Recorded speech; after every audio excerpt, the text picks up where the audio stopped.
I hope you read the family devotion that Kenny shared with us on Sunday. It's talking about smells and hypocrites. You know, I've heard people say over the years, it's just hypocrites that go to church. Guess what? You're right. What's a hypocrite? Somebody who says one thing but does another. Don't we all do that? Aren't we all guilty of that? Some people remain in that guilt though. Others, who are believers, know what to do with that guilt. They take it to the cross.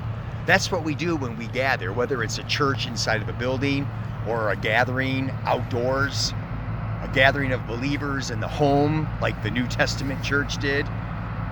Doesn't matter. When we gather to worship God, we're simply saying, God, I'm sorry. I'm a hypocrite. I said I was going to do this, but I didn't. I said I wasn't going to do this, but I did. I'm sorry. And he says, I forgive you. Isn't that freeing? That's what frees us to live for him. I just love that. You know, I think in that devotion, the flower was corpus. What was the name of it? Corpse. It's a very deceiving flower. Make sure you check out that devotion. It's really cool. I didn't know this. You know, I really like plants. Those of you who know me, I like to landscape and stuff. But that flower, it actually stinks. It looks like a flower and it looks like it should smell good, but it doesn't.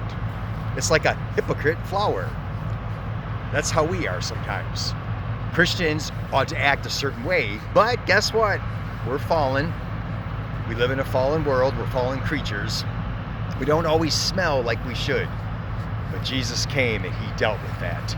I love it. I remember going on a mission trip one year and I was doing evangelism and that room just smelled, and I shared with somebody that smell, and it was just making me kind of sick. And they said, you know, that's what Jesus dealt with when he came to deal with us. And this person gave me a book called They Smell Like Sheep. And it was all about how Jesus took on the stink because he was dealing with sheep.